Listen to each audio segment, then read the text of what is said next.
Seminar होतो. माझे डोळे भरून आले. 25 प्रोफेसर होते. त्याने एकेकाने लीला चित्रावरती वेगवेगळे आर्टिकल लिहून आणले होते. दोनदा सांगतो कोणते आर्टिकल होते. लीला चरित्रातील विद्वान म्हणजे तुझे लीला चरित्र विद्वान आहे, सायन्स आहे.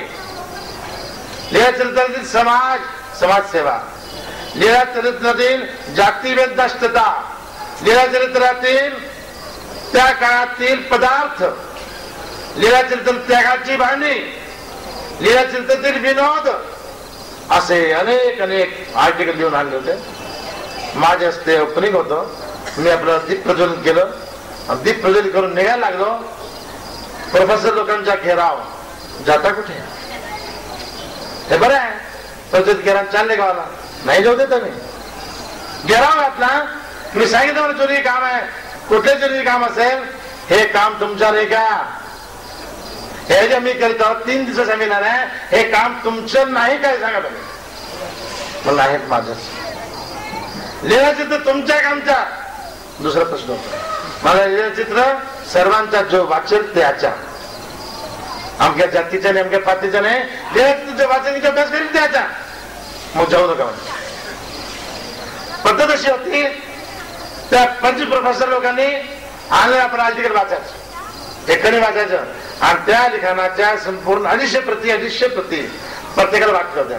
250 लोक तुम्ही त्या सभेमध्ये. आणि लोकसभेसारखा हाल, पिन ड्रॉप सायलेन्स, प्रत्येक टेबल माईक लागलेला, कोणी बोलायचं नाही. ते वाचतायत, तुम्ही वाचा. नसेल तुमचं अंडरलाईन करा. त्याच्या फक्त संपर्यंत विचारा काय प्रश्न सध्या. प्रश्न विचारल्यानंतर उत्तर कोण देईल? उत्तर ज्यांचा स्वच्छ ताजं लिखाण आहे, ज्यांनी अभ्यास करून आणलाय, लिहून आणलं ते देतील. त्याच्याकडे उत्तर जमलं नाही मग या सत्राचे अध्यक्ष असेल तो उत्तर देईल.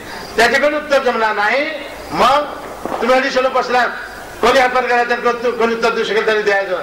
तुमच्याकडून जमला नाही मग मात्र तुम्हाला बसावं लागेल. नाही माझ्याकडे बोट केलं यासाठी तुम्हाला ठेवतो. पंथाच्या दिलून व्यक्ती आहात तुम्ही. जर चाहत असाल तर तुमची इच्छा आहे. मी विचारत पडलो एवढी मोठी चिकाटी, एवढी मोठ्या लीलाचित्रावरची प्रेम, श्रद्धा. आणि मी जर आज गेलो, मी देवाच्या दारचा नाही आणि परमार्थाच्या दारचा नाही आणि भक्ताच्या दारचा नाही, कोणाच दारचा नाही. थांबतो म्हटलं. थांबलो, संपूर्ण ऐकत राहिलो. माझ्या डोळ्यात धारा लागल्या. त्यांनी संशोधन केलंय. लीला चित्रातील त्यावेळेला पैशाचा स्वयंपाक करत होत्या, त्या स्वयंपाकघराच्या सांडपाण्याचं द्वार कुठे होतं, भांडी कशी होती, अनेक प्रकारचा सखोल असा अभ्यास माझ्या डोक्यात विचार आला. यांना आज उपदेश नाहीत, पंथीय नाहीत, पंथीयेतर मंडळी इतक्या उच्च कोटीच्या चिकाटीच्या 2 वाजेपर्यंत टेबल लावून बसून अभ्यास करणारी मंडळी आपण कुठे आहोत, आमच्या उपदेशीवर कुठे आहे, आम्ही कुठे आहोत. माझ्या डोळ्यात खरं सांगतो धारा लागला. मग त्यात काही प्रश्न निघाले. ज्या प्रश्नोत्तरे त्या प्रोफेसरने दिलीत, काहींची उत्तरे अध्यक्षांनी दिलीत, काहींची उत्तरे काही प्रश्नोत्तरे त्या दिवशी डोक्यातून आलीत. मोजून 10 प्रश्न असे होते. 10 प्रश्न, 10 प्रश्नोत्तर ना त्या श्रोत्यांकडे होतं, ना त्या अध्यक्षांकडे होतं, ना त्या वक्त्याकडे होतं. आता आली त्या पंथाच्या सेवकाची जबाबदारी. परमेश्वर कृपेने, श्री गुरूंच्या आशीर्वादाने, तुमच्या सर्वांच्या शुभचिंतनाप्रमाणे 10 प्रश्नोत्तरे त्यांना समाधानकारक अशी मिळाली. पंथा माझं नव्हे, पंथाचे विधी झालं होतं. ते प्रमाणपत्र तयार होत आहे, ते प्रमाणपत्र देत आहे. कळलं काय? त्या काळातला त्यांच्या स्टाफ मधला रामदास पंथाचा एक व्यक्ती, ट्रस्टी व्यक्ती, जुना व्यक्ती गाडी घेऊन आणत, जोडे दूर काढलेत, चप्पल काढली, बाजूच्या पाया पडू द्या. त्या विद्यापीठाचे आयोजक मंडळी म्हणू लागले, गुरुजी आपण जिंकलो, पंथाचा विजय. हा माणूस 40 वर्षातून अनुभव घेतलाय. पाया पडलं, दूर राहिलं. कोणी जर याला गुड मॉर्निंग केला, कोणी जर याला संबोधन केला, हा त्या संबोधनाचं उत्तर सुद्धा देत नाही. ताचेवर माणूस आहे, आज चप्पल धरून तुझे पाया पडतोय. कशामुळे? हे दानाची माती आहे. म्हणून मला आज ज्ञान कमवायचे आहे. ज्ञान जर कमवलं म्हणजे काय होईल, आज ज्ञान दूर होईल. आज ज्ञान दूर झालं म्हणजे ऐकायला अन्यथा ज्ञान दूर होईल. आणि अन्यथा ज्ञान जर दूर झाला आम्ही या संसाराच्या दुःखतेपासून, तापतेपासून, नश्वरतेपासून दूर होऊ राहत नाही. एक वक्रपणा उदाहरण देऊन माझे भक्त संपणार आहे. हा संसार वक्र आहे. कसा वक्र आहे आणि ती वक्रता कशी नष्ट होते. काय घडलं, एक गुरुजी एका शिष्यात प्रसन्न झाले. काय म्हणतात, तुझे मी प्रसन्न झालो, तू काही माग, जे मागशील ते देतो. आता मागण्याची दान असलं पाहिजे, मागता यायला पाहिजे. अवसाद स्वामींनी म्हटलं माग, जी मी मागून येणे. अरे माग, जे मागशील ते देईन. अवसाद काय मागितलं, जी महाराज आपली चांपेकर मूर्ती आणि भगवान श्रीकृष्ण घनश्याम मूर्ती, ह्या दोन्ही मूर्ती मला याच देही याच वेळा सदैव दिसाव्यात तथा वरदान दिलं. ते म्हणतात नेणून देण्याचे मागितले, जाणे तिथे काय मागते ती. तसं एका गुरुने शिष्याने म्हटलं तुझ्या मी प्रसन्न झालं, माग काय मागतो. त्याला मागता शकतो. तो गेला का वकिलाकडे, वकील साहेब किती फी आहे तुमची, घ्या. तर काय काम आहे, माझ्या गुरुजी म्हणतात तू काही मागून घे, मला मागता येत नाही, सांगा मी काय मागू. आता वकिलाने घेतली फी. वकिलाने सांगितलं तू असं कर, तुझ्या गुरुजी जर जाय आज सांग एक भूत माझे अंदर करून टाका, म्हणजे मला जे लागेल ते भूत देत जाईल. भूत शक्तिशाली आहे. गेला शिष्य, गुरुजी मला भूत देऊन टाका. गुरुजी म्हणतात अरे लक्षात घे, गुरुचा ऐक, आई वडिलाचा ऐक, भूत मागू नकोस. भूत तू चटणी केल्याशिवाय राहणार नाही. तू जे सांगशील काम ते भूत करील, पण जेव्हा तुझी कामाची यादी नसेल, काम संपलं असेल, तू जर भूताला काम सांगितलं नाही तर भूत तुला ठोकल्याशिवाय राहणार नाही. म्हणे माझ्या कामाची यादी फार मोठी यादी आहे, संपणार नाही. अरे ऐक, माझ्या ऐक, भूत मागू नकोस. कोणा गेला वकिलाजवळ, गुरुजी भूत देत नाहीत असं म्हणतात. अरे तुझे गुरु तू एकटा शिष्य आहे का, तुझे गुरु तू 2 शिष्य आहेत. तुझ्या गुरुजीला भूत दुसऱ्या शिष्याला द्यायचं असेल, तुला द्यायचं असेल, मग भूतच माग. कोणा आला गुरुजी भूत, गुरुजी भूत नाही, गुरुजी मला भूत द्या. मला गुरुजी भूत, गुरुजी मला भूत द्या. गुरुजी पुन्हा सांगितलं अरे भूत मागू नकोस. पुन्हा गेला वकिलाजवळ, वगैरे परत धाडला इकडे, नाही गुरुजी भूत द्याच, मी परत करणार नाही. लक्षात ठेव, परत आणू नको बरं का, परत आणलं परत घेणार नाही आणणार म्हणे. चाल के नाही, त्या भूत येतो अंदर. भूत अंदर झाल्यावर खुश काय म्हणतो, हे भूता मला इथे 6 मजली बिल्डिंग बांधून दे. ज्याला वाटलं 6 मजली बिल्डिंग बांधायला वर्ष लागेल, नंतर मी आपलं वर दुसरं काम सांगेल, अरे सांगून दे बंद कर, जाप करून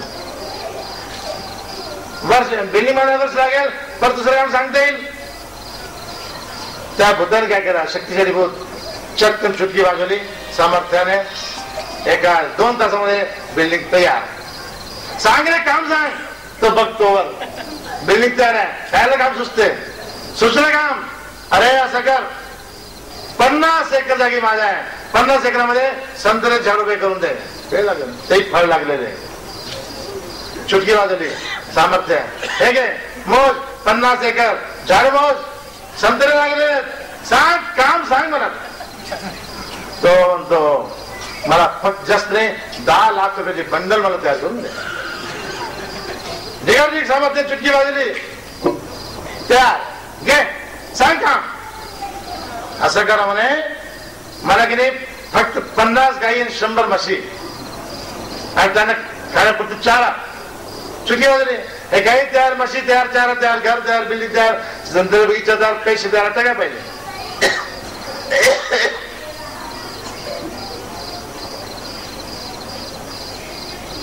सांग काम. आता काम नाही. लोकांनी मुद्दा लागला मागे, कोण भूत त्याचे मागे सांगा नाही सांगतो तुला. हा घाबरला, दादा आला गुरुजीजवळ. दादा जाता गुडघे फुटले, रक्तलेवा लागला, घाम सुटला, श्वास लागला.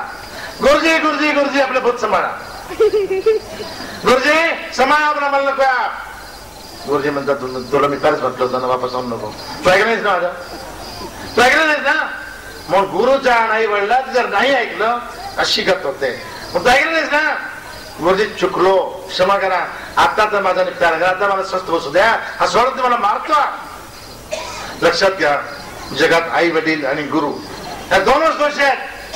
किती शिष्य चुकला असेल, किती पोरगा चुकला असेल, शेवटी आई वडील गुरु जवळ घेतात, क्षमा करतात, समजून सांगतात.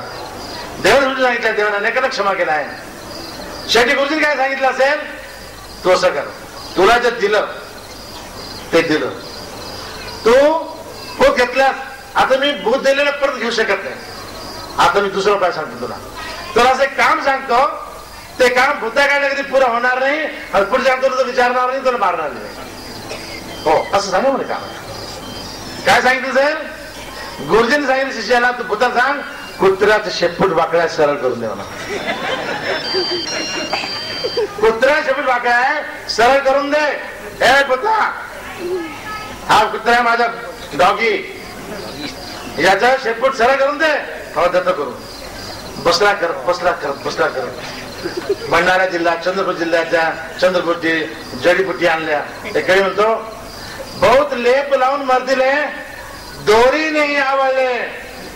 बहुत लेप लावून मरदिले, दोरी नाही आवडले. 12 वर्षी सोडून दिले, श्वान पुछते फिरून वळे. पुन्हा बाकी शेवटी भूत कंटाळला. अरे हे कामाच काय होत नाही, मला काय सांगतो?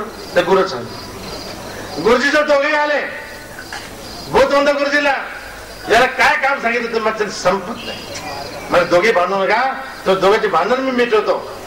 तू आधी दिलं तर तू वापस मागू नकोस, आणि तू त्याला कोणतं काम सांगू नकोस. दोघांची भांडण मिटवलं. शिष्याने भरपूर वेळ आला, आणि वक्रपणा कुत्र्यात जात नाही, त्याप्रमाणे संसार वक्र आहे. लक्षात घ्या, हा संसार वाकडा आहे, कुत्र्याच्या शक्तीप्रमाणे वाकडा आहे, कधी या सरळ होत नाही. ज्याला सरळ करायचं असेल एकच आहे, मानव परमात्मा मंदिरात जा, तेव्हा रस्ता, तेव्हा संसार सरळ होईल. संसार सरळ करायचं असेल, ईश्वर भक्ती केल्याशिवाय, अध्यान मंदिरात आल्याशिवाय, परमार्ग सेवा केल्याशिवाय, ज्ञानदर्शन केल्याशिवाय, ईश्वर सेवा परमार्ग सेवा केल्याशिवाय ही सरळता प्राप्त होणार नाही. ही सरळता प्राप्त व्हावी, वक्रता नष्ट व्हावी, असा एक शुभ संदेश देऊन आणि लांबल्या शब्दाला विराम देण्यापूर्वी परत एकदा या मंडळाला, या मंडळ संपूर्ण कार्यकर्त्यांना आशीर्वाद देऊन, शुभेच्छा देऊन आणि पुढचेही वचन देऊन माझे लांबलेले 2 शब्द संपवतो.